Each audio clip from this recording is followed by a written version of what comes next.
Susan Niebergall isn't just my co-coach in the inner circle. She is my family. She's one of my best friends. She's Doda to my daughters. Yes, she's smart, but more importantly, she's loving, she's caring, and she's ruthlessly loyal. Susan became my one-on-one client in 2015. Later, she joined the inner circle. She was answering everyone's questions better than I could, and I quickly realized I couldn't risk losing her. I asked her to be my co-coach in the inner circle, and she has been ever since. I couldn't imagine my life without her. Susan Niebergall, welcome to the podcast. Wow, what an introduction. Thank you. It's great to be here. Welcome back to Dallas. How are you? I'm doing good. Doing good. Yeah. It's great to be in this room. It's cool. It's so cool. Yeah. It's an upgrade from when we used to record at a single desk in a cramped room on one microphone. We were talking about that. Yeah. It's crammed in at that desk. We were kind of huddling over the microphone a little bit. Yeah. With like very thin paper walls, and we could hear my daughter screaming in the background. So yeah. We actually might hear, my wife just got back with Slim Jim with the youngest, so that we might hear something in the background. But Mitch behind the camera is really good with fixing the audio, so it should be okay now. We'll be fine. We're good to go. Yeah. All right, so Susan, I have a lot to discuss today with you that I have not shared with you. Okay.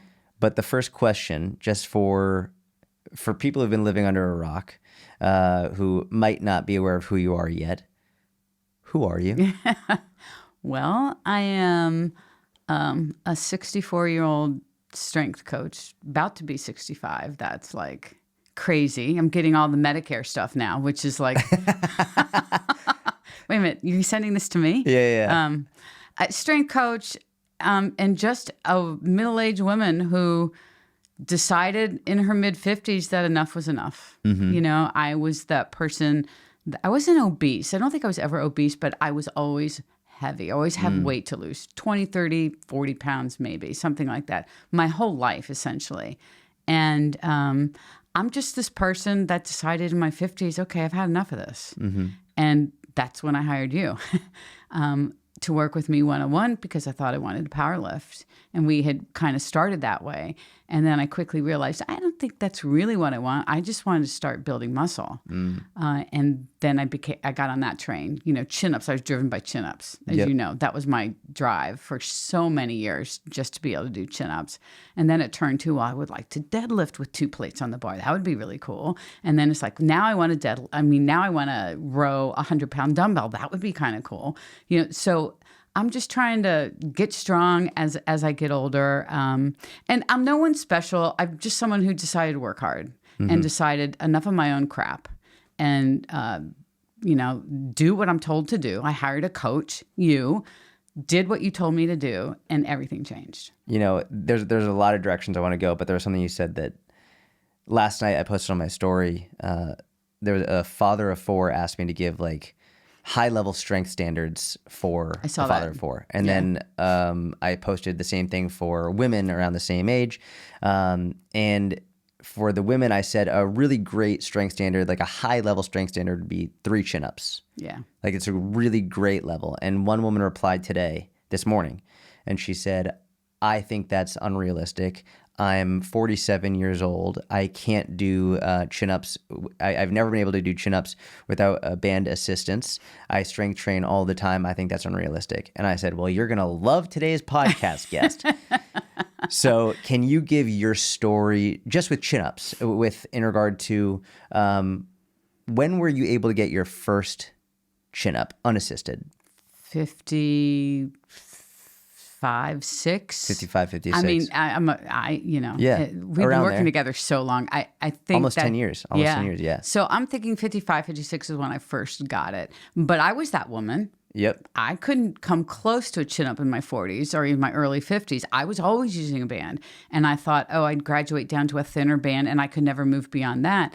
And it's interesting. I got frustrated, too. I figured that was just never something I was going to be able to do. I kind of fell in the trap of women can't build enough upper body strength to do a chin-up, because I feel like that was that was prevalent back at least when I was in my 40s. Yeah. Because I didn't know very many women that could. But it was something I always wanted to do. And I I don't know why. I think it was it was a certain sign of strength. Yeah. That I wanted to be able to have that. Yeah. That sign. You know, I wanted to be able to do that. But yeah, it's so much in your head that as much as anything else, you know, and then getting the proper training. Yep. I think that was it, because you helped me build upper body strength, not just by only doing chin-ups, but by building total upper body and core strength for that matter. There's something she said to me that I think is important to touch on. This woman said, I'm 47. She said, I strength train every day. Yeah. And I still can't do unassisted chin-ups. What do you think about that? I'm not going to say anything. What do you think about strength training every day? Boy, I was her. Yeah. Boy, was I her. And I can top her. I did 2-a-days. So there you go. Yeah. And it didn't help me either, you know, at all. The first thing I learned from you, the very first thing, and probably the most important, was that if you don't take any rest time, any rest days, forget it. You're just going to spin your wheels. And you remember that very well, I'm sure, like Vividly. I do. I've got the emails to prove it. How anxious it made me not working out every day. Yep.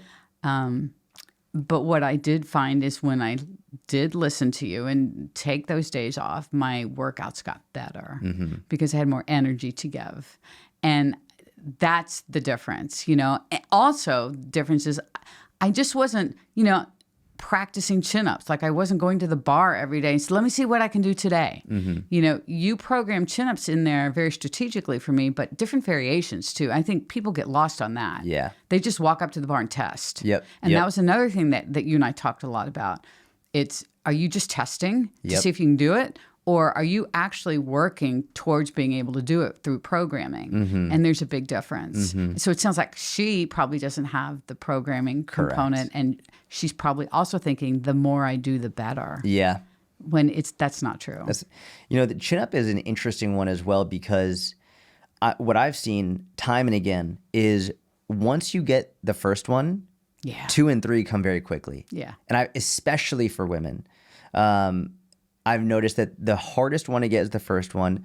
Once you get that 1, 2, and 3 come quickly. And I think it's because once you get the first one, there's something that changes mentally and maybe even emotionally where you actually try and rip that fucking bar down as hard as you can. Yeah. Whereas before it's like you're working hard, but not as hard as you actually can. And there comes a moment where you're like, I'm going to pull so freaking hard and I'm not going to stop until all of a sudden your chin goes over that bar. And you're like, that's how hard I have to pull. Yes. That's the level of effort I need to give. And then once you realize that's the level of effort, you've realized, oh, I can do this again. And I can do this again. That's when reps 2 and 3 come more quickly, because now you've proven yourself, I can actually do it. You know what it feels like. Yes. Yeah. And I agree. I think people I think they stop pulling at the first sign of resistance. Yes. Which is early on.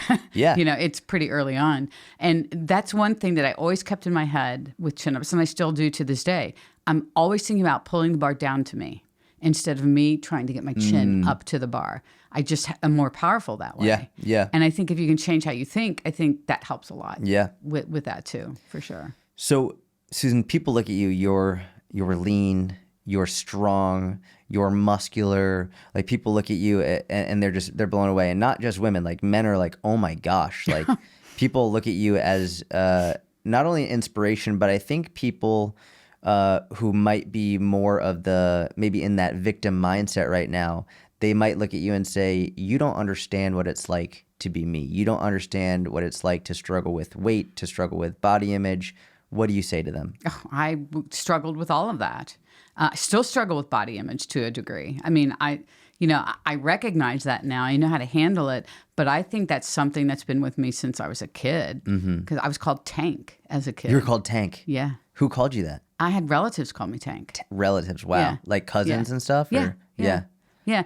And I didn't think of it at the time. I didn't like it at the time. I know that. But I didn't think of what it was doing to my mindset so young. Yeah. You know? So I had issues all my life. I was never 100 pounds overweight, but I was 50.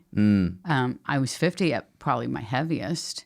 So I can understand all of that. Were you still exercising at your heaviest? Yeah, I was exercising a lot, trying to run, I went through that running stint that I had, which was, it was fun, but I thought that was going to be the difference. Everyone said, For weight run, loss. you'll lose weight. Yep. Run, you'll lose weight. Well, they didn't tell you about how hungry you get when you run, I feel like I was very typical of people in my age bracket Yep. in that time of life. I was just overweight, didn't understand how to lose the weight other than all these crazy things. I wrote in my book about, I tried. What's the name of your book? Fit at Any Age is Never Too Late. Fit Any Age. And I wrote about a time where I took these appetite suppressants. They were little squares. They were little chocolate squares. And they were chocolate, Did they work? No. I don't remember feeling anything, except, okay, this is not bad chocolate. It was chocolate.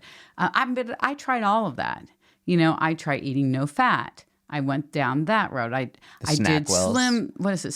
The shakes? Oh, Slim Fast. Those were so gross back in the day. My parents had those in the house. Yeah. They were so bad. Yeah, took one of those to school every day. Yep. I tried all of that stuff. And of course, none of it worked.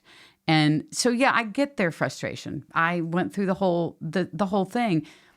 But what I put in my book and my message is to everybody, as you well know, is that it's never too late. Mm-hmm. Hence the subtitle of my book. It's never too late. It's never too late because I changed everything in my mid-50s. So if I can do it, I really think anybody can. I'm not gifted. I'm not athletic. I'm a sports fan, but I'm not athletic. I have to work hard. I'm uncoordinated. I'm all those things, but you can still do it. You can still do it. Yeah. It's been very interesting to watch. I would say it's a unique privilege to watch you progress starting in your mid-50s and then now into your mid-60s. You started jiu-jitsu at 62, was it? Yeah. What's that? What was that like? Oh, jiu-jitsu scares me every time I go. Yeah. I get this. I try to talk myself out of it almost every time because it's intimidating as hell for me. Yeah. It still is. And it's been so tough because to try to track your progress in jiu-jitsu is a different beast. Yes, it is. There's nothing that you can really grab and hold on to. Oh, I only messed up one step today instead of, the 4 I normally mess up. You have to really shift how you think. Yeah. And I think the people that you roll with are very important players in that too, especially the upper belts. And I think in my class, there are some that are very helpful for me. But I get discouraged still. Like I want to be better, and my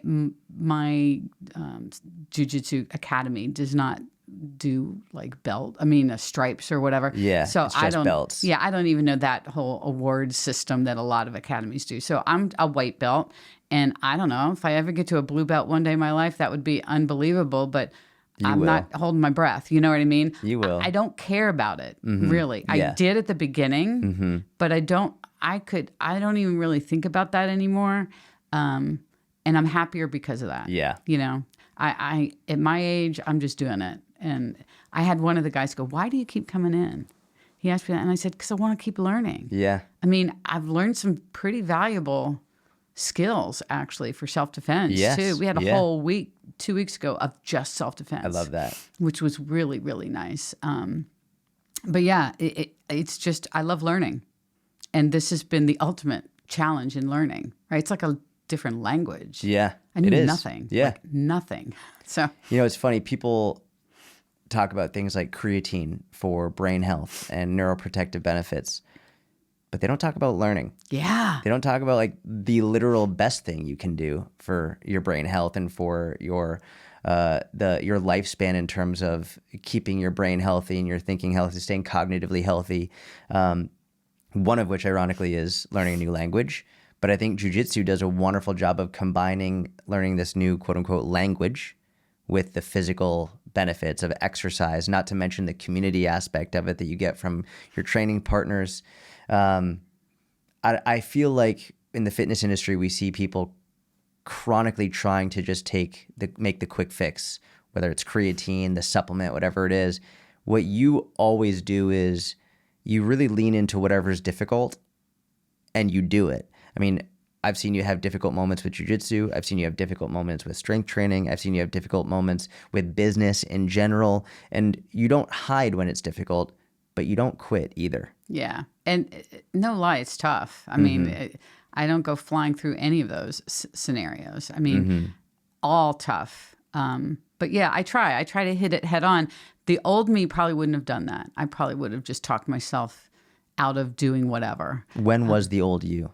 Oh, back in my 40s, probably early 50s, before everything started to change. So 53, 54-ish, that's kind of when I started heading in a different direction. What was that? What most of it was you. But like, what happened before you would quit and then after you wouldn't quit? Is that what you're saying? Yeah. Why? What happened? I feel like when we started working together, just learning a whole new way of thinking about food, number one. Because you and I, if you remember, we didn't work together at all for nutrition. Correct. When I first hopped on. But I read everything. Yeah. Yep. I watched everything. Yep. I listened. And every time you put out something in the Inner Circle, nutrition guides for the month, I did them. I remember that. Yeah. I remember that. I did them. So I did it all kind of on my own. I was trying to be a good student. And lo and behold, what do I find? Things started to work. A whole new way of thinking about everything. Training with rest days, getting stronger, all of that. And I think the confidence that comes from all of those things and succeeding at those things changes all aspects of your life, And I think that's what's happened with me. That's why I can do the difficult things, And jiu-jitsu was probably the toughest. Yeah. I mean, I was scared to death, and oftentimes still am. And I'm not scared of being hurt. That's not it. It's not the hurt. It's the humiliation. Like I want to be competitive. I want to be good. I want people to respect me. I don't want to look like an idiot. All the things that we chatter to ourselves about. I didn't want to look like that. You know? Yeah. And sometimes I look like that. All the time. I mean, me as well. Sometimes I leave there going, well, that just sucked all day today. Yep. And then sometimes I left and I'm like, wow, I remembered how to do this. I did this. So. It's really interesting.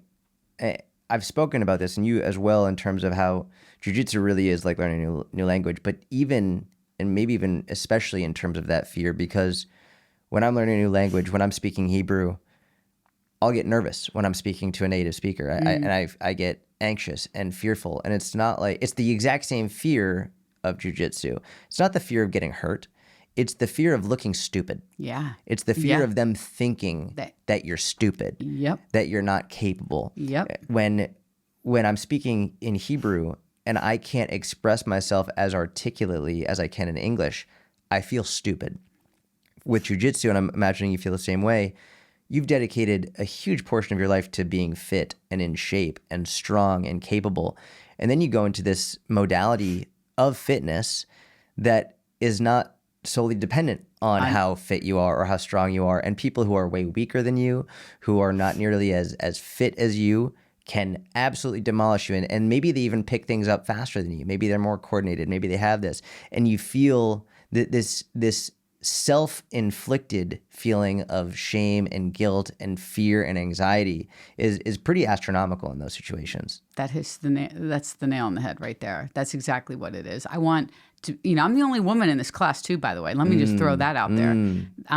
And so it's me and the guys, and it's me and the same guys. Yeah. And that's kind of how my whole life's been with all my brother's friends were my friends. I'm used to that. I actually like that. Yeah. I don't mind being the only woman in there. And I'm the oldest one. So, okay, I'm the only woman, and I could be most of their mothers. Not all of them. There is a 60-year-old. Okay. And then maybe a guy in their 50s, and then a 40, and then we going down from there. But yeah, so I'm the oldest and the only woman. And so, yeah, I want to be respected. I don't want people to think I'm a joke. Yeah. I just want to be accepted. Yeah. And recently there's been, I don't know if it's been a turn, but I feel like more of, we had a bunch of white belts, a handful of white belts that just got promoted up to blue belt, all deservingly so. And I've been around them for a while, but I've never really worked with them. I think at the beginning there was a little bit of no one wants to work with me. Yep. Because I'm the 65 or 64-year-old, woman who had a hip replacement. And so they're probably, They don't want to hurt you. Yeah, yeah. And they probably don't know what to do with me, Yeah. But there are a couple guys that always kind of take me under their wing and help me or whatever. But now those blue belts one of them rolled with me. I don't even know how he ended up getting paired up. He was wonderful. That's awesome. He was so great to help me. And as we're rolling, points out things that I might be missing. And he complimented me. He said, "You did a great job." And he now wants to roll with me. I love that. And then another guy, I've rolled with him several times now. He's 2.5 times my body weight. Yeah. He's this big, massive dude. Who he actually owns one of those meal prep companies. Oh, cool. Yeah, locally in my area. And so he's in the gym. He's a big dude. And I've been rolling with him. He's been great too. I love that. So people are starting to see this, and maybe not horrible. Yeah. And all the comments I get are, "You're strong." They feel it. And that's a big I mean, it's not a problem, but that's kind of the thing I'm trying to use more of, because that's what I know. Yes. And so I'm trying to back off the strength and learn more about technique. And your strength is your strength, and it's also your weakness. yeah, because you rely on your strength instead of technique. Yeah. I remember the first time I felt you grab my collar, I was like, holy shit. I felt you grab my collar. I was like, motherfucker, like, she is strong. It's intense. It's scary when you grab someone's collar. When you specifically, you've got a grip it's scary. And I'm trying to learn to. I'm always told by Eric, who works with me a lot, relax. Yeah. If we're starting in a starting position, he goes, "Now before we start, relax." Yeah. Which is also very. I don't think most people would expect it, especially if they haven't done jiu-jitsu or a martial art before. They think of fighting as like intense. It's like, no, let's relax. It's so you can go into this battle of sorts relaxed, having this more relaxed mindset, like Bruce Lee, be like water. It's really when you can learn to be relaxed in a very stressful situation, I think it improves your longevity in stressful situations. You can calm down. And it's strategic. This is one of the things I love about jiu-jitsu is the strategy. Yeah. And leading somebody down, when you're good enough, lead somebody down this garden path to set them up for something else. They think you're doing one thing, but now you're really setting them up. I mean, I love that part of it. I mean, I'm nowhere near advanced enough to be able to put pieces of that kind of puzzle together yet. Yeah. But I'm recognizing things. Yeah. That's the first step. That's a huge sign of progress. Yeah. There was something you said about jiu-jitsu, and people who don't do jiu-jitsu might be tired of hearing about it, but I think this is going to make sense. You said you used to be really focused on getting the blue belt. Mm-hmm. And for people who don't know, blue belt can take anywhere from like 1 year on a very low end to like 3 or 4 years generally. And it could take longer, but between 1 to 4 years generally.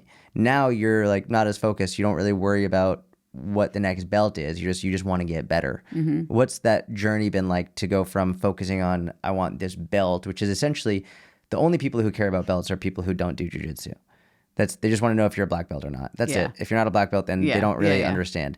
It's sort of like when people are like, how much do you bench? It's like people only ask that if they don't actually train. If people who train don't really care about your bench, they probably care more about your deadlift or something. Anyway, what was that like to go from, I really want to get this belt so people can see it, to now you don't really care. You just want to get better? Relief. I mean, what a huge burden off the shoulders. Like I don't have to keep up with anybody anymore. I'm just going to do my own thing. Why were you so focused on the blue belt? Respect. I thought I was going to be respected more if I had a different color belt than white. Sometimes you hear, well, those white belts, they do all this crazy shit and, all this stuff. Okay, so you want to get out of being a baby, Yeah. You want to, it's a sign that you've learned a certain amount of stuff. And I would love to be, at one point I thought that was what I needed. And I thought, okay, blue belt, everybody will respect me, whatever. And I just don't care anymore. I don't even care if they respect me as much as I used to, I mean. That's freeing. Yeah, it is freeing. You don't even care what they think. It's not completely freeing. I still care somewhat, right? Yeah, because course. I'm still intimidated to go. And I think that's part of that. But it is freeing. If it just, I can go and try to enjoy. Yeah. And a really interesting turnaround for me, maybe the last 2 weeks, very recent, is I've enjoyed sparring more than anything. Oh, good. Yeah, I used to hate it. Yeah. I mean, it was just, do I have to? You know, because I felt like I'm just getting clobbered, you know, whatever. Yeah. But now I feel like I have 3 or 4 things that I really know how to get to. Yeah. And I think I told you, I'm always on defense. I love being on the defensive. Yeah. So when we spar, we're usually given a starting position. Yep. And I usually get to pick top or bottom. I always pick bottom. I mean, I don't want to be the aggressor. Right. I want to figure out how am I going to get out of this, because I'm always in this position. Right. You know, so I don't know how to get out of it. And that's probably not a great strategy, but because at some point you have to learn to attack too, Correct. right? But I've just been focused on survival. I think, to be honest, I do think it's a generally good white belt recommendation is your goal as a white belt is don't die. Yeah. Just learn defense, learn how to survive, because then once you start getting more advanced, you start learning how to impose your will on other people. But I think that's a good overall mindset to have. And what's cool is I think everything you've said can transition into just overall fitness outside of jiu-jitsu, right? So it's like, I think when people first start going to the gym, they first start getting into fitness, the goal should just be, just don't quit. Just don't die, right? It's like, let's just go. I don't care if you follow an optimal program or if your technique is perfect or if your nutrition is 100. I don't care. Just fucking do something and show up and don't quit. And then leading into the wanting the next belt, so you get that respect. People, I want to lose this amount of weight. I want to look this certain way, so I get this respect. And once you get to a point where it's like, you know what? I'm doing this for me. I'm doing this so I can learn. I'm doing this so I can live a better life. I'm doing this so that I can be around for longer. And you don't care about having a six pack. You don't care about having a certain size arms or having a certain deadlift or bench press or whatever. That's when you can actually start doing it for yourself. And going back to something you said at the very beginning, which I loved, you said, I want to be able to row a 100-pound dumbbell because that looks pretty cool. Yeah. I want to be able to do a chin-up because that's pretty cool. It wasn't for any other reason. It's just cool. Yeah. Like, that's the best. It's just you have a goal. People are like, how do I pick a goal? What sounds fun? Yeah. Yeah. What looks cool to you? Yeah. Let's do that. Yeah. That has made training so much more fun for me. Yes. So much more fun. And I don't think I'll ever stop having a training goal. And I know we talk to the Inner Circle all the time about training goals and how that can just take your working out, checking the box, I'm just walking in the door, whatever, to a different level. Yes. Because now you have drive and purpose to what you're doing, you know, and because it's fun.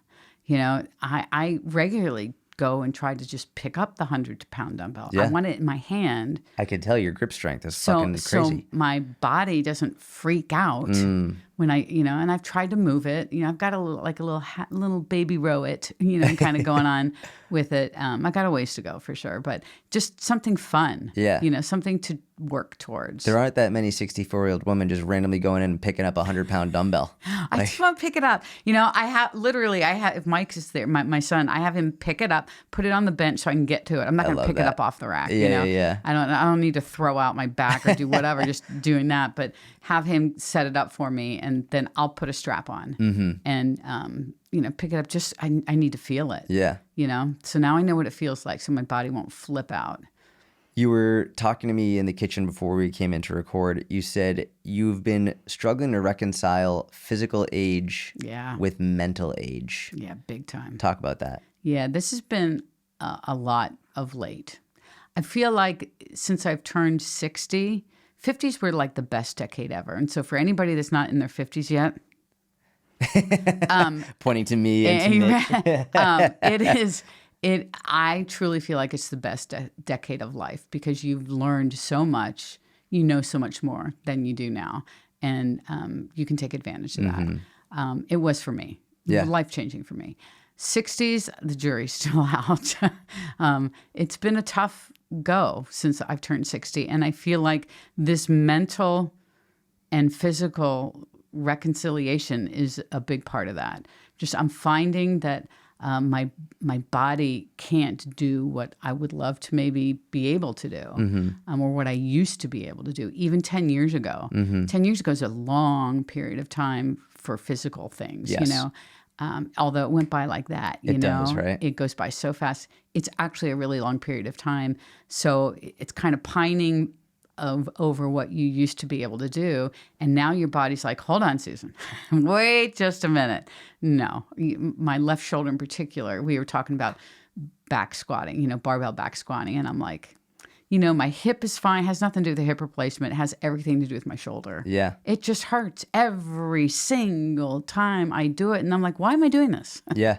There's no reason why I have to do this. So get the pressure off my shoulder. So, you know, I can squat any number of other ways. We were talking about hack squat machines and even dumbbells and goblets. I love holding a heavy dumbbell. Yeah. Super hard. So yeah, I can still squat and get a good range of motion and work my glutes and, you know, the whole 9 years. I can do all of that without having to put a bar on my back. And so it's hard to come to that conclusion, you know, because your first thought is, I'm not as good as I used to be, you know, and the whole stereotypic thing about age comes into your head like, okay, it's all downhill from here, you know. Yeah. And I don't truly believe that, but the emotion starts to play with you a little bit. So being kind of one age physically and another age mentally, I'm at least 10 years younger mentally. Yeah. And it's hanging around all you guys, you know. And I said this a long time ago, too, that when I first came online and started working with you and being in the inner circle and working with you there and just being around all of our common people that we're like, everyone has been welcoming to me. I'm twice everyone's age. People don't care. I was the one that cared. And that's something if you remember, that was something vividly remember. That was on my mind, never on yours, which I couldn't figure out. Why is this not on your mind? It's like always on my mind. How can someone twice your age bring anything to the table that would be of value? You know, that kind of thing. Yeah. I'm like a mother. I mean, you're like my other son. You know, it's really interesting. And I chalk that up to when I was your age, this would never have happened. Yeah, it's just different times. It was different times. So that's what I know. Yeah. You know, whatever. This is like normal. Yeah. So it's really interesting, the perspectives. But the mental piece, being around everybody, has just kept me young. Yeah. And that's part of my struggle. I'm at kind of one place mentally. And then my body's like, you know, you want to keep doing this. You got to be smart. I think, you know, we see this a lot with, as people get older, you know, I'll see even guys my age who we're not old by any means, but like 33, 34, whatever, they think that they're still in high school. They think that like, they'll just say, you know what, I'm going to go sprint. They're with a bunch of dudes. We're going to do a race. And then they rip a hamstring off the bone. It's like, because in their mind, they can still run like they did in high school. Yeah. But they haven't actually run like that since high school. And it's so easy to overestimate where you are based on where you once were. But you were saying you don't believe it's downhill from here on out. Like, so what do you believe? Yeah, I mean, I believe if I play this really smartly, I'll be doing this for a long time. I may even keel over in a gym. You know, who knows? That'd be appropriate. I don't feel like I have a limit, to be honest. I think things will change. My priorities have changed, too. Yes. You know, longevity, that word that's all over now, is so important, I feel like, because it's not just living longer, it's the quality of life while you're living longer. And that's the driver for me at this point. You know, if you put your life on a continuum, well, I'm kind of getting farther down the road on the continuum. I kind of, not that I can see the end of it, but I am getting closer to that point than other people who are far younger than me. And that puts a lot of things in perspective. You know, do I really want to beat myself up to do a back squat? No. For what reason is that? Correct. You know, I'll just watch everybody else and cheer you on. You know, I don't need to do that. And most of the time I'm perfectly fine. And that one is just an example. It's kind of an overall thing too. You know, you look at old videos of me doing a front squat with 100 pounds or something. What? Yeah. Did I ever really do that? You know, I couldn't even imagine wanting to do that or actually being able to do that. Yep. You know, I do want to get back to chin-ups have been tough for me of late just because my shoulder's been really cranky, but I want to keep doing stuff like that. Yeah. And I'm really being smart about how I'm trying to rebuild things. Yeah. I've learned a lot of lessons from my hip replacement on rebuilding from scratch. Yep. I've had to do that with push-ups. Yep. I've had to do that with chin-ups. And it's like a crawling, but if I play it smartly, I'll be doing these in my 80s, 90s, I hope, It's, you were looking at your old front squat, like, did I ever do that? Da, da, da. But I bet if we were to go back in time to you when you were doing that front squat, you do the 100-pound front squat, re-rack it, and then that you can see you in the future now, seeing you doing jiu-jitsu. Yeah. Seeing your mobility that you've built, like with your pancakes, with your hip mobility. Yeah. Well, you might not be able to do that 100-pound front squat. There are many things you're doing now that there's no way you could have done back then. Yeah. And I think a lot of people, they only look back at what they could do previously, but they don't look at it in reverse. Like, well, what can you do now that you couldn't have done then? And I don't do that enough. Yeah. I know that. I do it some, and I try to give myself credit. Yeah. For what I can do now. And because I keep thinking I have lost strength. You've heard me say this a couple of times when I've been here. I feel like I've lost strength. Yep. But the reality is really haven't. No. I go back and I look at some of my old training logs. I'm like, oh, you know what? You're 5 pounds different. So what? Yeah. That's not really that big of a deal. And that fluctuation can happen for any number of reasons. Yeah. Just like your weight fluctuations. Yeah. So I need to give myself a little more credit for that. I'm just doing different things. Yep. Now, a couple of the same things, but just want to be able to do what I want to do as I get older. Yeah. So you do have to check the ego at the door a little bit, and that's the reconciliation part that I've gotten better at, I think, now. You were saying in regard to the back squat, like you don't need to do the back squat as you get older and for health span and lifespan, all of that. What do you need to do? Like, what are the things that you don't need to back squat, but what do you need to do? I really feel like everyone should learn a hip hinge based movement of some kind if you're going to pick something up off the floor safely without throwing out your back, whatever. A squat based movement, sitting in a chair, getting up, on the toilet, getting up, all the functional movements of life, pulling, pushing, reaching, being able to get something off the top shelf, strength to hold your grandkids, all just the basic movement patterns. I think everyone needs to do all of them. And get stronger. And get stronger with it and progress them over time. But my squat can look very different from yours. Correct. I could start with body weight, and if I want to grab something to hold, cool, I'll grab something to hold. And then I can change how I hold it, or I could use machines at the gym, There's just so many different ways to do things that we don't all have to do the exact same. You got to deadlift, with the bar. Well, I haven't picked up a Olympic bar in, I don't know, years. I'm on a trap bar. Yeah. And that's been something I kind of wanted to rebuild only up to a point. Yeah. I really feel like I started pushing the weight. I got up to 200 pounds again recently, and I'm like, you know what? That felt like crap. What do you mean it felt like crap? It was just difficult? My back didn't like it. Yeah, I just, I'm conventional? Trap bar. Oh, trap bar. I was on trap bar. Yeah. Okay. And I'm like, you know what? I don't need to be up here. Yeah. If I have crawled my way back up there, whatever. Yeah. I'm back. I went back down to 155, 175, and that, and I feel fine there. Yeah. And that's where I'm just, but it was that little, I want to try. Let me see. Because I used to put 2 plates on here pretty regularly. Yeah. Yeah. Well, no. No. But if you wanted to, if that was like, hey, you know what? That looks cool. Yeah. If that was your, that looks cool. But that's not your, that looks cool right now. No, it's definitely not now. But I would, as opposed to a back squat, I would never rule out that. Yeah. A deadlift goal of some kind. Well, we're going to be doing some challenges in the inner circle. Yeah. We've got deadlift challenges and consistency challenges. Yeah. So maybe during the deadlift month, the deadlift challenge, you and I can both do. Yeah. That would be great. I haven't focused on my deadlift in I haven't focused years. on it in a what is it? It's 2025, which is crazy. I haven't focused on my deadlift since 2014. Like wow. I've deadlifted, but I haven't focused on it since 2014. I've never just focused on that. So that would actually be a fun thing to try. That would be very cool. I would need to be really smart about how I progress that. Yes. Yeah, of course. Of course. Always. Yeah. That'd be fun. I think maybe we could do deadlift domination. Maybe it would be a 2-month. Yeah. It would be like that 8-week program in Yeah. a circle. We'll do Yeah. a 2-week. That would be a great Get all the I think a members lot to of do people that. would jump on Yeah, that. I know yeah. my son Mike would. Yeah, and Mike. Yeah, he's He'd a be beast. on it. He's an absolute beast. Talk about Mike, because Mike,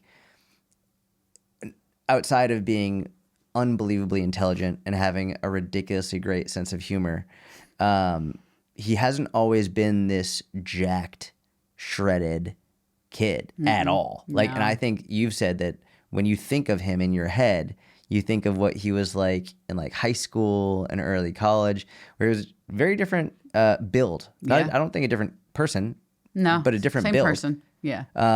Talk about his journey with this. Yeah. Mike was a big baby, and he we could start there, and he never got small. I mean, he just kept growing and growing and growing. Was overweight. I don't know if he would have been obese. I think he was just overweight. I don't know what the line would be for that, but overweight, kind of the fat kid, if you will, in grade school. Did he get teased for that? I'm sure he did, but he never was told you. never one to really bring that out. I'm sure he did, but he also, his sense of humor, everyone loved him because he's so funny. So funny. He's one of the Yeah. funniest people I know. And so I think that helped a lot with that. Yeah, that makes sense. And he was not athletically inclined. He was a musician. He comes from a family of musicians, so no surprise there. And took off musically, which we both knew he would. But not athletic. You know, we did all the kids stuff that you do. We enrolled him in things, and he just didn't like a lot of them. And he wanted to play football, but he was so big that with little kids in football, they classify you by your weight. Correct. Yeah. And he would have been playing. He was elementary school, so middle school and up. Oh, yeah. Yeah, I mean, he would have gotten killed. So that wasn't an option. So then I found a flag football league, which was kind of fun. A little less pressure, but organized sports. And he liked that. He liked that. It was okay. It was a chance for him to get out and try to do something or whatever. But athletics was just never his thing. Yeah. He was a music guy. And it wasn't until he went to college, really, that maybe his second year in college, he had a girlfriend, and I think that time period changed a lot. He started asking me questions about protein, and He asked you. You didn't bring it up to him. no, I never did. And he Did you think about bringing it up to him? Yeah, of course. You struggle with that as a parent. You just, should I jump in here? What do I say? Yeah. But you didn't. You didn't say anything. No. Yeah. I've never said, you know what, dude, we really should be eating this, not that. We shouldn't have this, da, da, da. Yep. You just said, I love you. His biggest issue to me, in my opinion, was he just wasn't active. He's a gamer too. Yeah. So, I mean, you need anything you need, any questions, whatever. By the way, he's glad to hear that you're still playing the game. He love that recommended. game. And so he's doing things that aren't very active. You sit and play your instrument. You sit and you game. Straight A student. So what are we going to do? No, you can't do this. You know, Right. we try to get him outside. And that was right at the time where kids didn't go to each other's houses very much anymore. Really? No, it was all because they're all on games were new. Oh, got it, so got they it. all would, when they go to somebody's house, they would hover over someone's computer, and instead they could just stay at their own And all houses play the game and all together. play the game together. Interesting. It was just a really interesting time, very difficult for parents, for me, and Mike's dad for sure, and how to navigate that. We're used to having kids over and Right. doing different things, whatever. But when he was in college, he just started to change his habits. It was just crazy to watch how, and he's a college kid, so he was drinking, he was having fun, he was doing a lot of walking, obviously on Right, campus. across campus, yeah. Marching band, Oh, yeah. I mean, then with that marching band, it's crazy And too. he's a tuba player. So Yeah, so he's carrying this load of 30, 40 pounds on his shoulder all the time. So he was active, but he just made better choices. And interestingly, things happened very quickly for him. He didn't do anything drastic. Lord knows he wasn't counting anything. he wasn't tracking his calories, none of that. No. He was curious about protein. That kind of started it off. And then as he would come home from school, he just kept losing weight. I have this one picture it's kind of 3 pictures of him, like a before, during, and an after. And it's just like his face just went, people lose weight in their face so easily. Yeah. His face went like from here to here to here. Yeah. You know. But his physique too, like he's like a fitness model. Yeah, he started lifting at the gym when he had time in college. And then when he came home from school, he would lift. He's doing inner circle workouts. He's only done inner circle That's workout. awesome. And he's just taken off with it now. Yeah. I mean, he, quote, cuts, whatever that looks like for someone like him. And then he bulks. All looks the same to me, to be honest. But whatever. He's doing his thing. And he's just shredded. Yeah. Shredded, jacked. People come up to him in the gym all the time now. Deadlifts well over 500 pounds. Yeah. Yeah. People must be like, what the hell are you doing? Yeah. Yeah. All the time. Yeah. And he loves that. I mean, of course. And I feel like for everything he went through, being on the other end of that spectrum, to now be on the complete opposite end, he knows how to manipulate his nutrition to what he wants it to be. Yeah. Still doesn't really track that I see anyway. I mean, he's probably doing a little addition in his head. Yeah. He's monitoring himself more He's than aware. It's sort of like he's looking at the speedometer in the car, but he's not like only looking at the speedometer. Like he's looking at the road and occasionally looks at the speed. And that's I think the awareness, I've always said that's probably the most underrated thing most people just don't have. Correct. Is being aware. And that is where it starts. And that's keeping him going. Why was he so interested in protein? Is that because you were so focused on protein? I don't know. Where did that come from? I don't know. I think he never really said, because I didn't want to pry too much. You're kind of at that awkward, I want to make sure I don't. Yeah, of course. I don't want to cut off this communication. But my guess is, he probably saw more of a protein focus in the house. And then probably read about benefits of protein, and took it from there. It seems like while you were just getting started in like taking your fitness to the next level, following organized programs, he was watching but not following. But then once you started to look very different. You started to train like you were strong. You saw a huge transformation with your physical progress.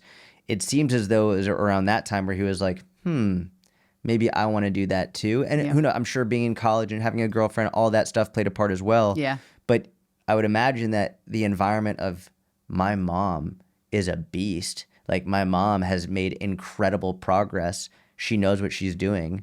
Maybe I'm going to do it too. I would imagine that played a huge role. I would like to think that too. Yeah. I mean, I hope so. I was just thinking as you were saying that, I have a video somewhere. I have to find it. Mike and I, before he had lost a lot of weight, he and I would go to the gym together, and I would just take him through a couple exercises. And there's a video of us both trap bar deadlifting the same weight, and I think it was 255, something like that. Yeah, he was moving much smoother than I was like praying I would get those reps up. He was, it was flying up, but it was really cool to see that video, us doing it side by side. When he was kind of first starting, and getting used to all of that. It was fun.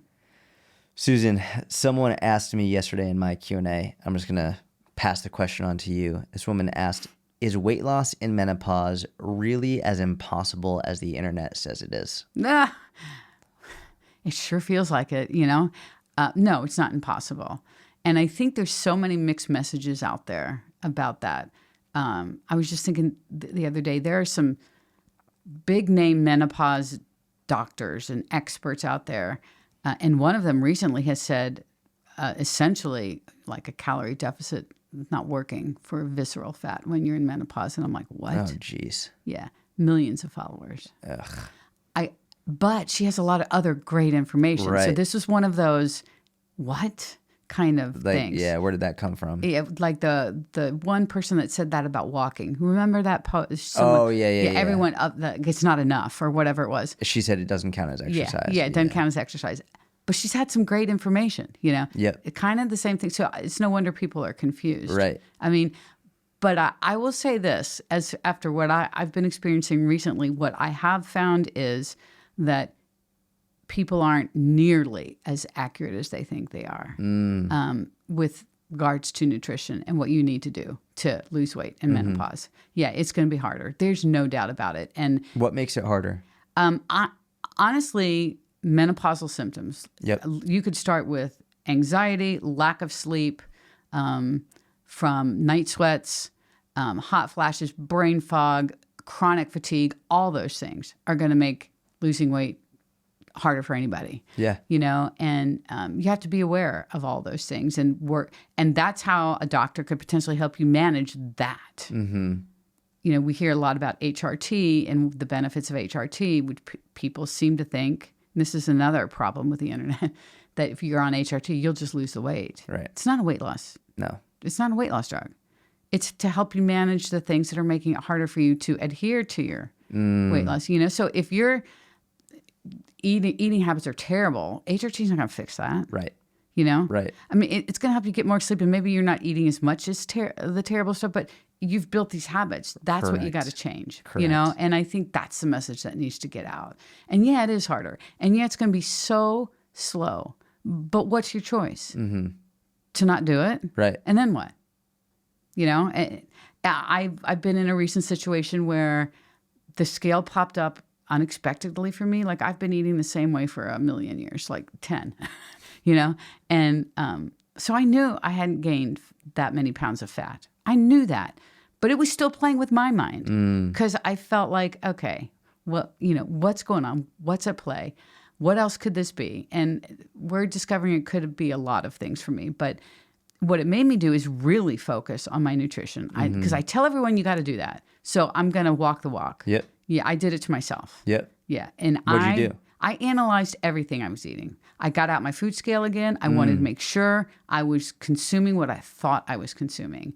I had a number in my head that I thought, and yeah, sure enough, I'm consuming that amount. Yep. And that's nothing like gaining 4 or 5 pounds. Right. No.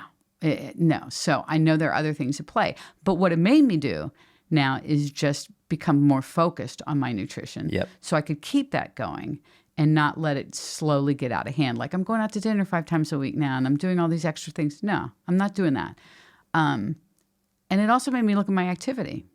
You know, I go to the gym regularly. I do jiu-jitsu regularly. It's not like I'm not active. Yep. I ride my bike. I do all the things. I do something every day. But something wasn't clicking for me. Yeah. And so I recently told you, I've stopped riding my bike. I was just trying this experiment and decided, let me get more steps and let me just try walking. And you know, I don't like to walk. Yeah. It's not your favorite. It's not my favorite. But again, I know the benefits of walking. So I'm going to give it a shot. I'm going to make myself do it. And I have, and it's been a difference maker. Mm-hmm. I feel better. My digestion is better, which has been the root of a lot of problems for me. And the scales come back down. Go figure.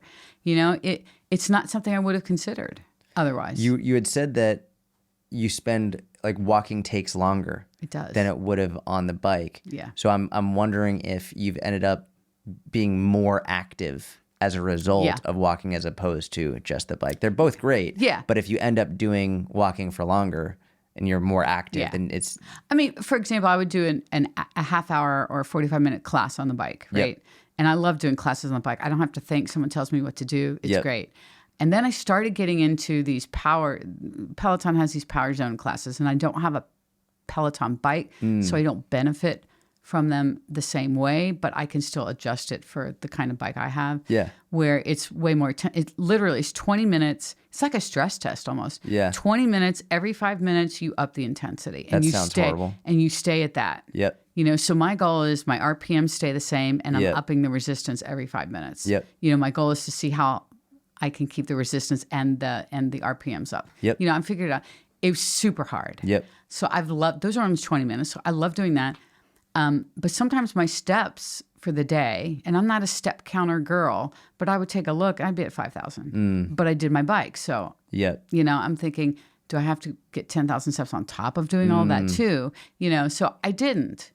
So yeah, it's a different way of distributing my activity and it is taking longer. So in theory, I am more active. Yep.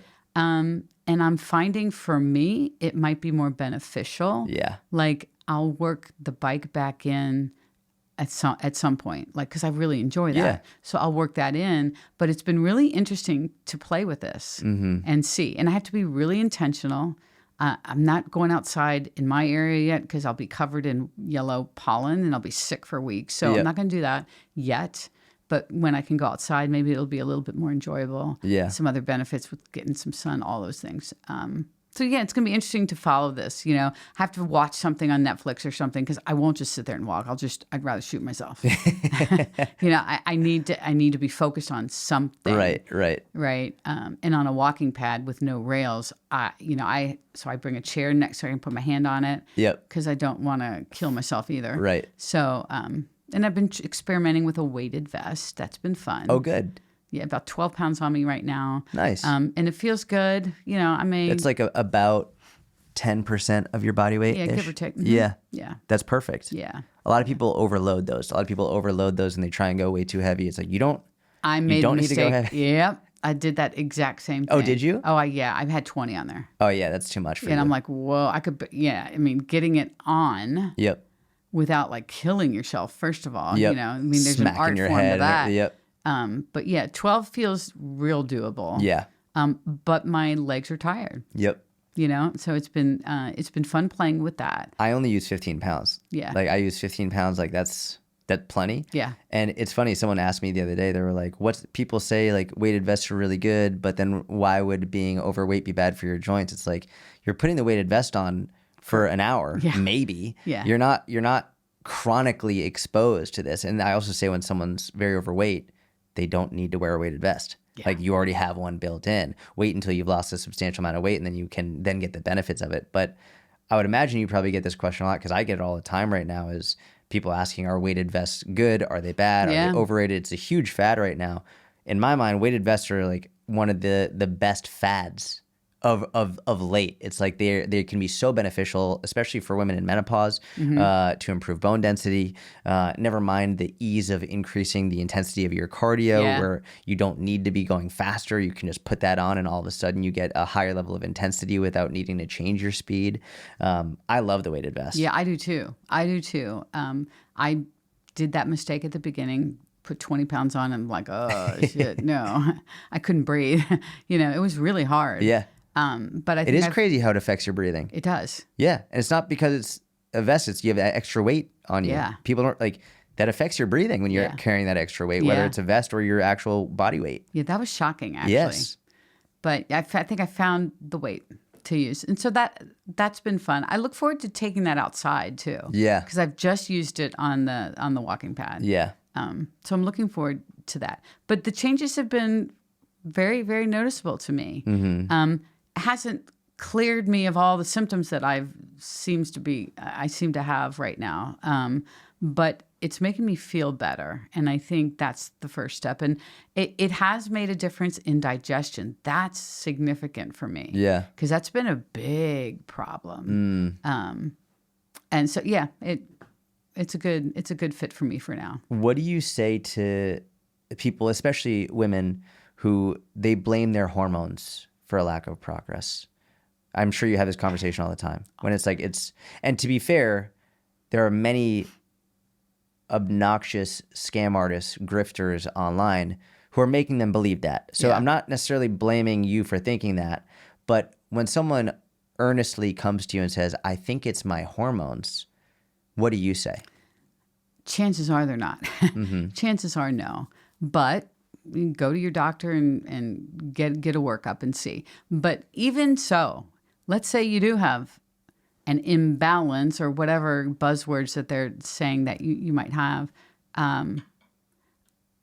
you can still lose weight. Things can be just a little bit tougher, I think. Hormones affect you just day to day in your life, can affect your sleep, can affect everything.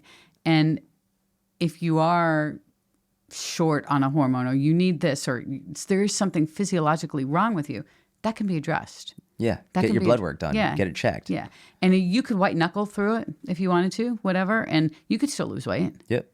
But boy, it wouldn't be any fun. Yep. It would be super, super hard.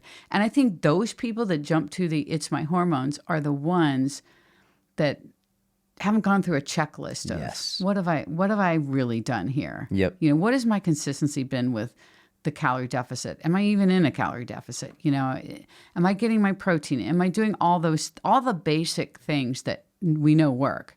They're not. You put a checklist on your Instagram. I got it. You said before you blame your hormones for your lack of progress, make sure you're hitting your calories, protein, fiber, Yep. 80% of the time. Yep. You said weigh your food and be honest with tracking. Yeah. You said... By the way, that's significant. Yeah.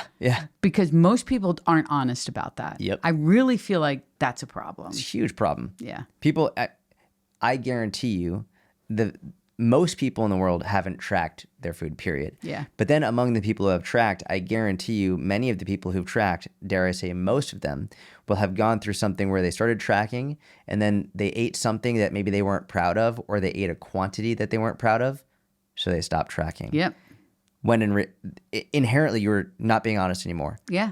If Yeah. you want to go through the process of tracking, then you track everything, bad, the regardless ugly. of whether it makes you feel good or not, regardless of whether you hit your goal that day or not. I would say it's even more important to track it on the days that you didn't hit your goal, because only through that honesty can you then develop better habits. That's such a great point. 100%. So you said that. You said you have to get at least 7,500 steps per day. Lift heavy at least 1 to 4 times a week. I want to talk about that in a second because I love that. You said get sufficient sleep. And you said work to reduce chronic stress. These are like the 6 things that you said before you blame your hormones. Yeah. Now, the first thing that you said, which I love, is if you think it's a hormonal problem, go get your blood work done. Yeah. Then worst comes to worst, you find there's a problem, and then you can get medication and work to fix it. Other scenario, and more commonly, there's not actually a problem. That was me. The issue is you aren't doing these things. Mm-hmm. Now, you said something, lift 1 to 4 times per week. Most people will often say you need to lift more than 1 time a week. And we could discuss that. But why did you even give 1 as an option? Because I love this. But why? What was going through your head where you said, you didn't say 2 to 4 times a week. You didn't say 3 to 4. You said at least 1 to 4 times a week. Why 1? Because I think people in this age bracket, many of them never lifted in their life, ever. Mm-hmm. And if you start saying 2 to 4 times a week, that for someone who's never lifted before, who maybe's never been in a gym and messed with the equipment before, Yep. That sounds daunting. Yep. And I don't think everyone would consider doing that. But if you say, do this once a week, and I would also add to that in some sort of organized way. Just don't go haphazardly in the gym and do whatever. Follow a but program. Assuming you have some sort of program that you're following. That one time, maybe you're not going to be super sore either. And so if you get super sore, you're going to be less inclined to go the next time. Correct. And you're going to talk yourself out of it. Yep. And then more days are going to go by. Oh, I'm too busy today. And then, we're back to the beginning. But that one, if you just go once and then walk the rest of the time, if every day or something like that. And then the next week, see what you can do compared to the last week. And then you're kind of in this self-challenge, would it be better to lift ultimately more than 1 time? Of course. Yeah. Right. But for someone who's so new and so intimidated, I think it's a great place to start. I completely agree. Not only is it a great place to start, but you can make amazing progress. Oh, yeah. Especially if you're following a program. I mean, for example, let's just say they're following an Inner Circle program. Shameless plug. You should join the Inner Circle because you're going to get both Susan and I in there. But let's say they're following an Inner Circle program. We don't have a 1-day-a-week program. Yeah. We have 3 and 4-day-a-week programs. But let's just say someone's new. I want to follow a program, but you don't have a 1-day-a-week program. Cool. So you follow the 3-day-a-week program and you do one of those days per week. Yeah. So it will literally take you triple the amount of time to finish that program, but you're still progressively overloading. There's no rush. Who cares if you finish it in 4 weeks or in 3 months? Doesn't matter. You're still progressively overloading. And I think people get so focused on just the status quo, which is just made up. They just make up, well, you have to train this many times per week. It's like, okay, well, who said, why is a week 7 days? Yeah. Yes. That's made up. So we made it up. Cool. It's 7 days. What if you finish the program in 10 days? Right? You're still progressively overloading. And maybe if you're trying to compete on the Olympia stage, you're trying to compete in the highest level of physique development. Yeah, you'd probably want to fit more training sessions in a smaller window of time up to a point. But for the average everyday person looking to get stronger, live longer, and live better, 1 day a week is an amazing starting point, especially if you're also doing maybe some cardio, maybe some mobility on other days, just staying active. Yeah. But this idea of you need to train 3, 4, 5 times a week, it's wrong, and it will actually prevent people who need to start from starting because they think it's not going to be good enough. Why bother if it's not good enough? 100%. I have not done a training program that you've given me in a week, in 7 days, in I don't know how long. Years. I don't even think about it. I tell everyone to think about it more as a cycle. Yeah, I like that. Your training is a 3-day cycle. Yep. And you just need to keep following the cycle. Yep. And for a person doing 1 time a week, I just think you get through each of those days and then you're back to the beginning of the cycle again. How exciting that's going to be for them. Yep. Let me see, this is what I did last time. Let me see how I'm doing now, Yep. or 2 times through a cycle, just to see where you're at. It's just a great way to get into it without being overly inundated with stuff and the fear and going to the gym. I mean, there's all these things that are built in, especially for someone in middle age. I mean, it's tough. I've really enjoyed not having the 7-day week for training. It's actually allowed me much more balance and to improve in more things simultaneously. When I have a 7-day training week, well then, and I want to hit, let's say I want to fit 4 strength training days in those 7.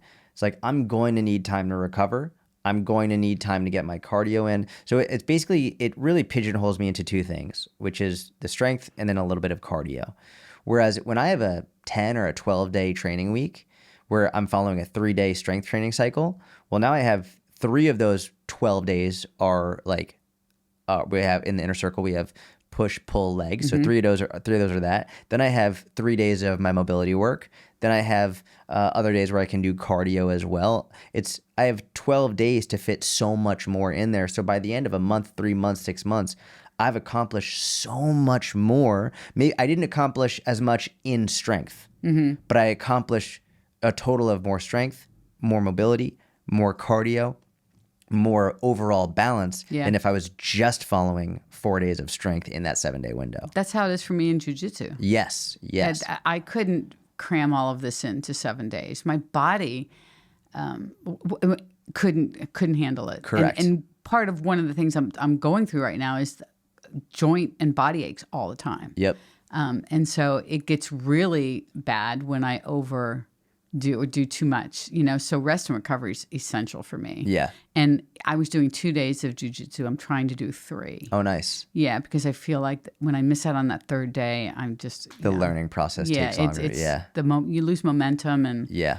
everything. So I'm trying to do 3 days of jiu-jitsu along with a 4-time program that you made for me, and spread that out. Smart. Yeah. Smart.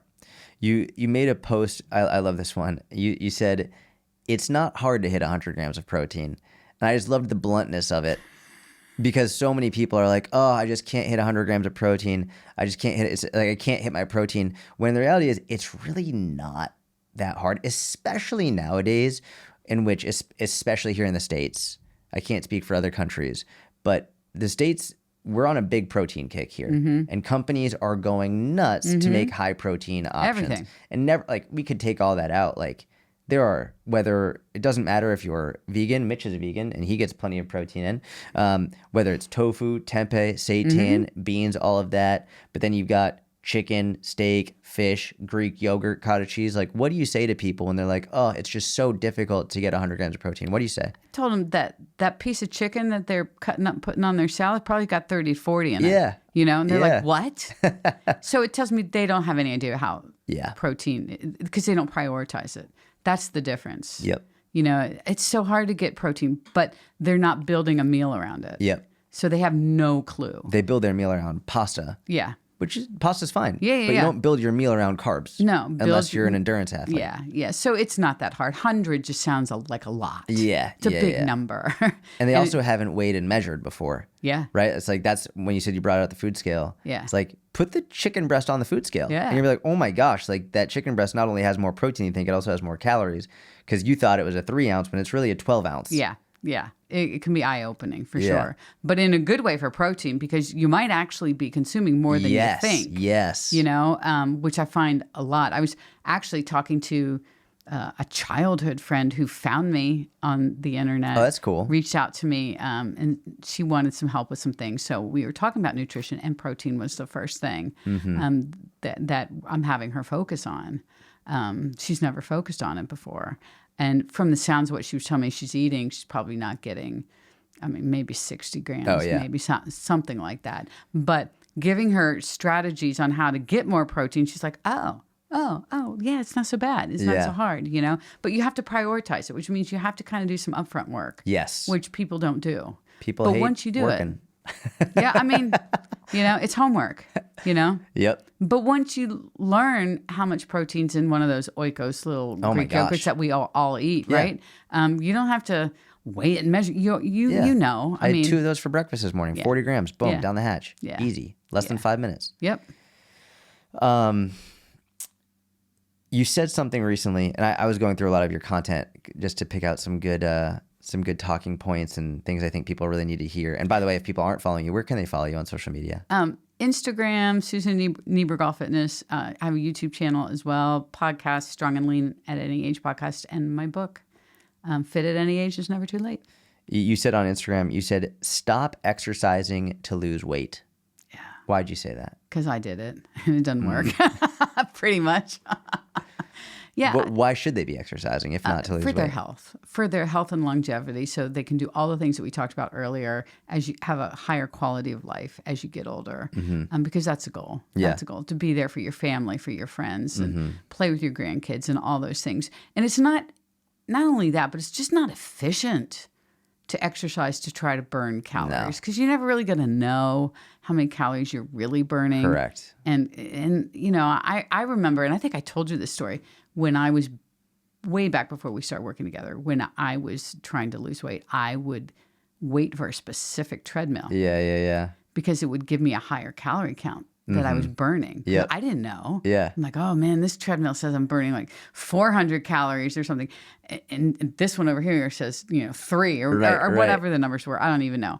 But I would want that treadmill because I thought I had burned a ton of calories. So then you thought you could eat more. Yeah. And the reality is you don't burn that much, if you're walking on a treadmill or even lifting weights or whatever. It's not about that. You're never going to know.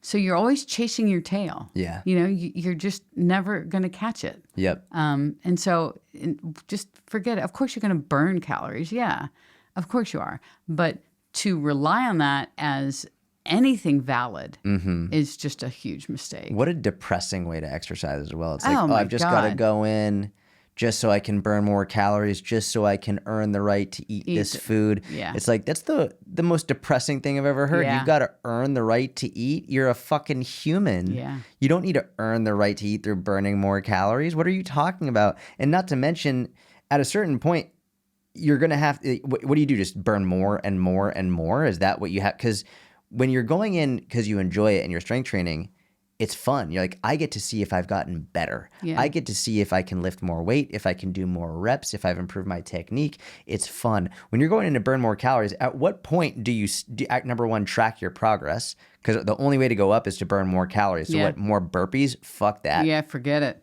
And it's like you're not getting better. Yeah. And going back to what you said in the first couple of minutes, where like, well, I want to do this because that looks cool. Yeah. I want to do this because that looks cool. I think people would be so much more consistent and see so much better results, not just results in terms of being able to do more, but actually results in terms of better quality of life if they did it because it looks cool. It looks cool. It's go for fun. that. Go for a muscle up. Go for a chin up. Go for push-ups. Go for whatever. Go for rock climbing. Go and I'm not saying cardio is bad.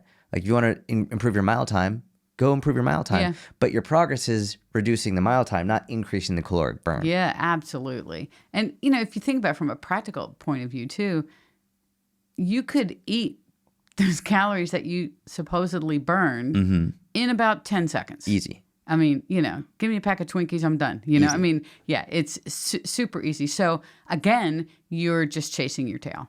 for that. So yeah, but the most important thing is doing it for your health because you want to, because you're giving yourself a challenge to try to accomplish something. Yeah. Because there's nothing better than when you reach that. Oh my gosh. goal. It's the best. Like the level of confidence that you get and just the feeling of your accomplishment is outrageous. Yeah. When people say they look at someone else who's more fit or can do something better than them and they're like, oh, I could never do that. Yeah. Try it. Yeah. As soon as I could never do that, go for it. Yeah. See how far you can get. I said that about jiu-jitsu. Yes. Yeah. I could never do that. I can never do it. Do it. Try it. Because if it looks like something that's cool to you and then you start making progress, that's what's addicting. Yeah. It's addicting. When you start making that, it's addicting when you start making progress. When you start actually, oh my God, maybe I can do it. Yeah. Yeah. That's what's addicting. It's super powerful. Someone asked me on my story or my Q&A yesterday, they were like, what do you want your daughters to know about strength training? And I thought about it and I was like, I don't care what they know about it because everybody at this point knows it's good for you. And just because people know cigarettes are bad for you, but people still fucking do it. And even people who've never smoked before will pick up their first box of cigarettes today and start smoking. It's not about what you know. It's about how it makes you feel.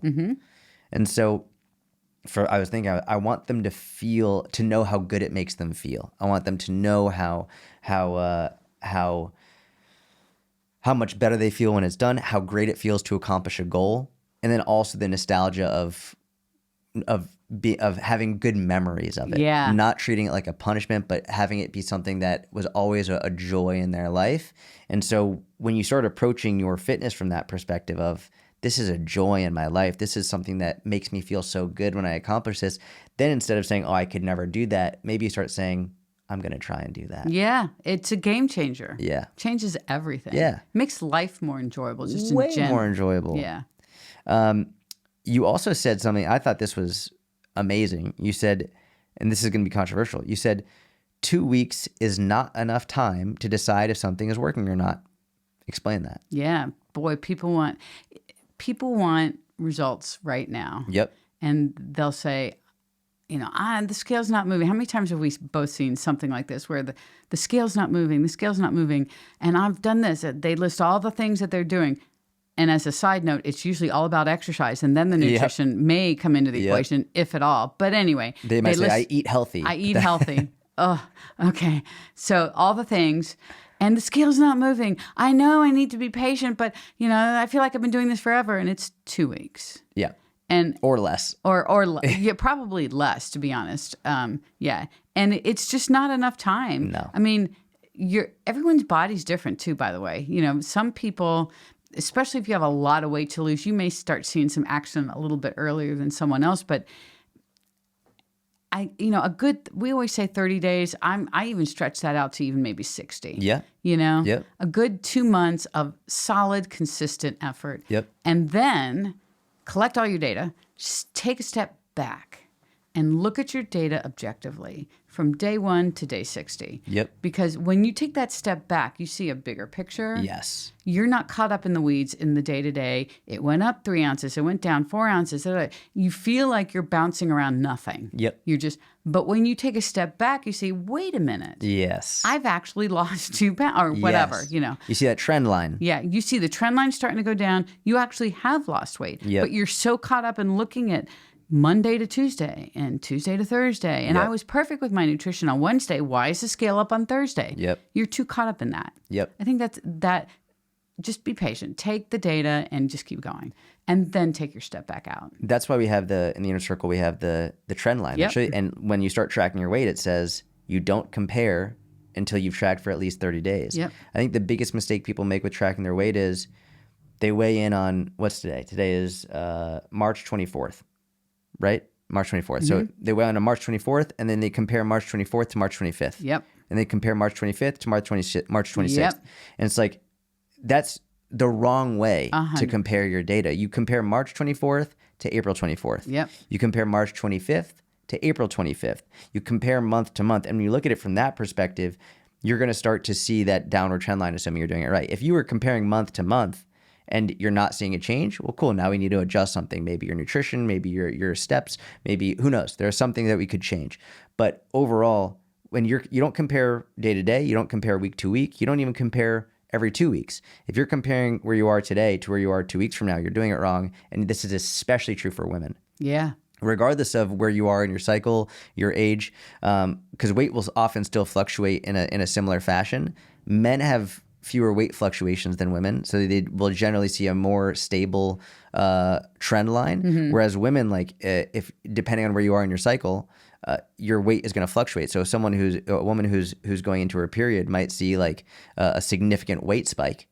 Whereas, why would you compare where you are right before your period to a week after your period? That doesn't make sense. Yeah. Compare in the exact same time frame of the month, so you have a much more stable understanding of where your weight is. And when you do that, you'll notice the trend line is actually way more consistent than you think. Yeah. If you think about the stock market, it's kind of the same thing. You invest in stocks for the long term and Yes. not for 1 week or 2 weeks. And, Yep. and if your stocks go down a week, you're not going to pull everything out after a week. You'd hope not, but some people are really stupid with their money. Yeah. Especially if you're thinking retirement stuff, you're going to let that stock stay there because if it goes down, it's going to go back up. Yep. It's going to, that's just how it works. You have to look at the bigger picture, not the smaller picture. Correct. And weight's the same thing. People just get too hung up on the Monday to Tuesday, the day to day. They don't understand, first of all, that those weight differences are not about fat anyway. At all. Yeah. And so that, I will say though, I'm guilty of thinking that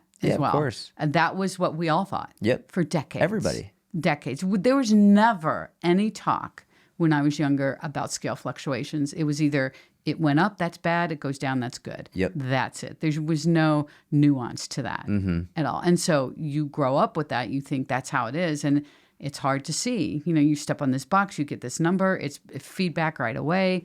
It's we all like when we see the number go down or whatever, Yep. It was ingrained in you. Yeah. Yeah. Yeah. And now you've worked to remove that. Yeah. Yeah. And I will say this. I still don't like it when the number goes up. You don't have to love it. Anyone says they love it is probably full of shit anyway. Yes, they're lying. I mean, they're lying, but I know how to manage it now. Yeah. I know how to take the emotion out of it because that's the ultimate issue here. It's just all emotional. It reminds me of something else you said, which is the more you focus on how long it takes, the longer it will it's take. gonna take, yeah. It's a profound statement. Because people are so focused on getting there as quickly as possible. And when they don't achieve their goal as quickly as possible, then they get frustrated at how long it's taking. And now all they're focused on is how long it's taking. Then they end up quitting. They fall off track. They feel like so like, why even bother? And then before you know it, 30 years goes by and they've been in this constant state of never feeling like they've achieved anything. Whereas if they just didn't give up and if they just tried to enjoy it, finding something that's cool and fun to them rather than constantly being like, ugh, like I just need to get there as quickly as possible, it would have been a way more efficient and more enjoyable journey. They would have been there by now. Yeah. They would have been where they wanted to be. So, years ago. Yeah. Years. This rush to the finish line, it destroys people. And there's no finish line. That's the problem. Yes. They're thinking there's a line that they're going to cross over and there's going to be some sort of big celebration. They're going to get there and they're like, wait a minute, that's it? The goalposts keep moving. Yeah. Yeah. They never stop. You don't want them to stop. And that's what keeps our lives going too. Yes. That's what keeps like me young. Yeah. Is changing the goalpost all the time. Yeah. And trying to figure out, okay, so what's the goal now? Because I bet if 54-year-old Susan saw 64-year-old Susan's body, 54-year-old Susan might say, oh man, if I ever looked like that, like I'd be so happy. Like I wouldn't have any worries. Like I'd be good. But now you have that body and you still say the scale can still fuck with you mentally. Yeah. You still have fears, anxieties. It never stops. You still have goals you want to achieve. Mm-hmm. It never stops. No, you just learn to handle things differently. Yeah. Hopefully. Yeah, hopefully. It's not easy, but giving yourself these new goals, that's kind of what gets me up in the morning. Yeah. What would 12-year-old Susan think about 64-year-old Susan? Wow. That's a great question. I don't... That was a good one, right, Mitch? She would probably look at 64-year-old Susan and going, whoa, you're still doing that? Wow. And not believing that I did it. I mean, like, you really did all that? You were able to lift that much weight? You were able to build muscle? Really? Because I wasn't into that. I mean, I was a tom girl, I guess, kind of thing. Yeah. I loved to play like football in the backyard with the guys or whatever, but that was the extent of my athletic whatever. So not my wheelhouse back then, but yeah, I would have been impressed. I think it just would have been like, that's blank stare, like, wow, you really did it. Because back then I would have thought 64 is like ancient. Yeah. So that probably would have made it even more impressive. Because, you're alive? Like, you're doing that at 64? What? Yeah. That's old. Mom, you're old. Kind of thing. But yeah, I think pretty impressed, I think. I've asked this question to everyone who's been on the podcast thus far. I think I'm going to make this a recurring question, at least for the people who I know really love working out and fitness. Thus far in your training career, not like as a personal trainer, but just in your training journey, what has been your favorite time in the gym? Like, what was your peak favorite fun time in the gym? What period of your training do you remember as like the best time of your training? Shortly after we started working together. So I would say in the 50s, 56, 57, I was at my old gym before COVID, and it ended up shutting down eventually and merging. I loved the gym. Yeah. Got to know everybody there.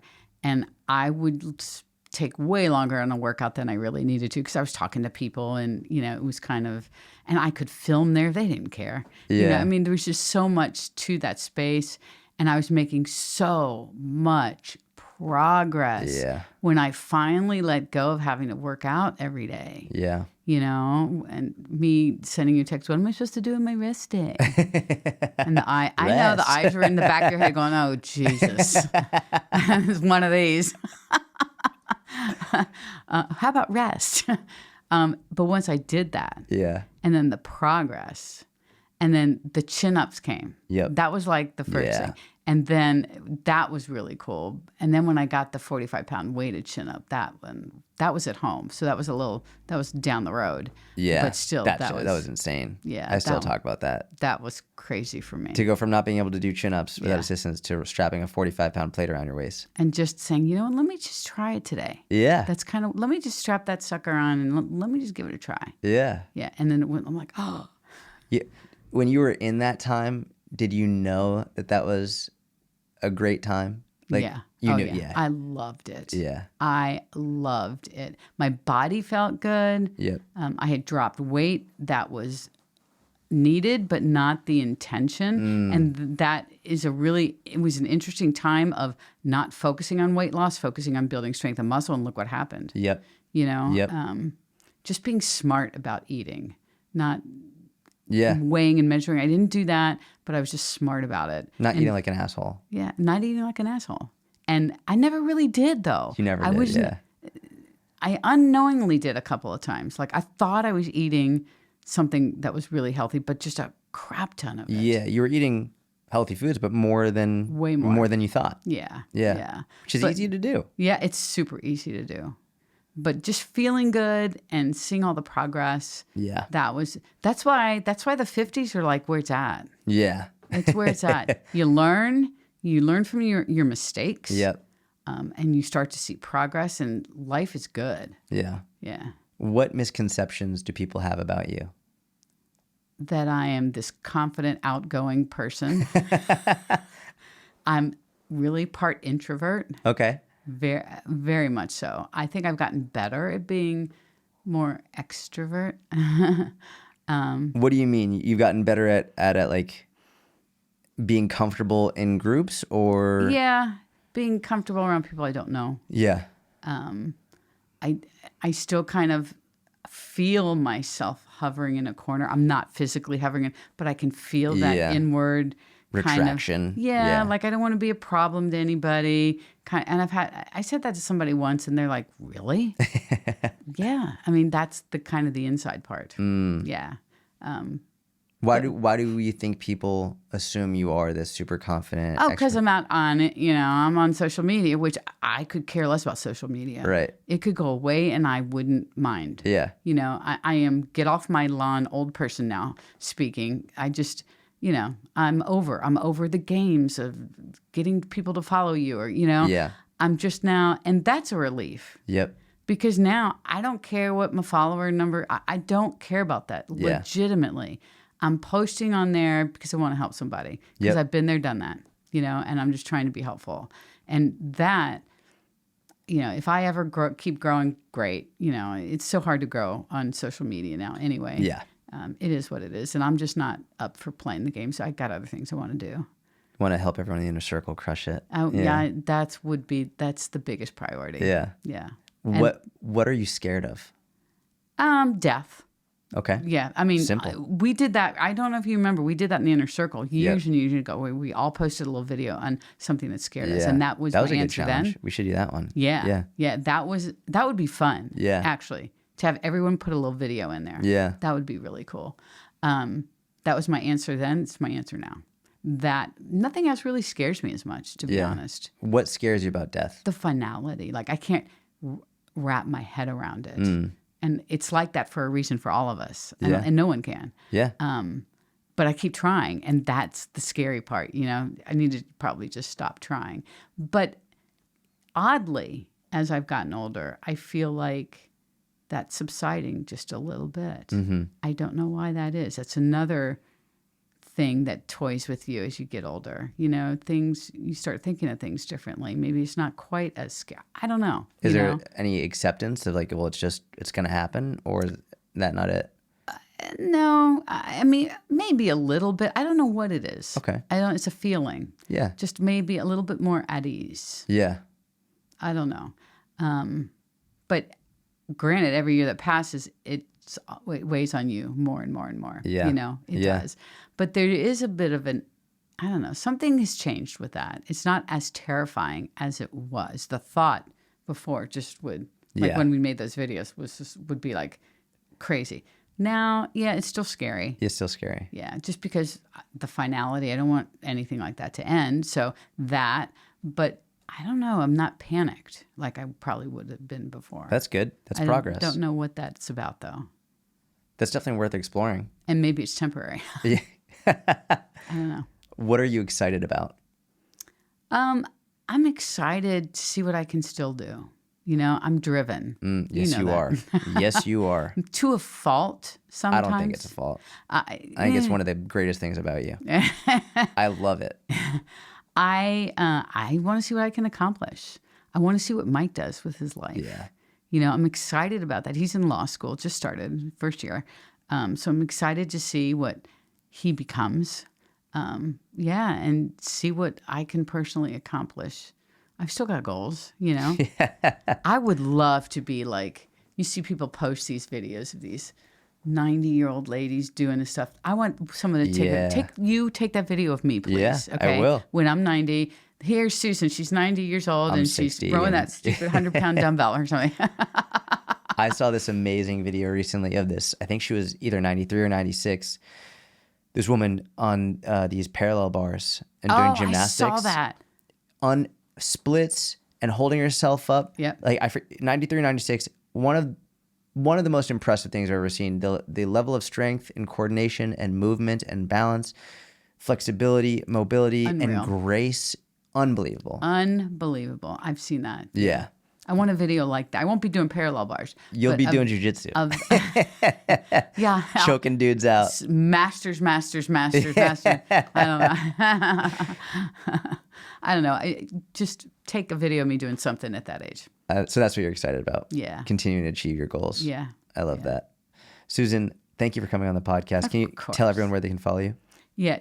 just search Susan Niebergall Fitness because you're going to find me, the major media outlets, Instagram, Facebook, podcast, YouTube podcast, and all your that. book. And what's my the name of the book again? Fit at Any Age is Never Too Late, and it's on Amazon. On Amazon. Amazing. Yeah. Well, thank you for everyone for listening. If you enjoyed this episode, please leave a 5-star review, whether you're on Apple, Spotify. If you're on YouTube, please give it a thumbs up. Share this video. Tag me in your stories. It would mean the world to me. Have a wonderful week. I'll talk to you soon.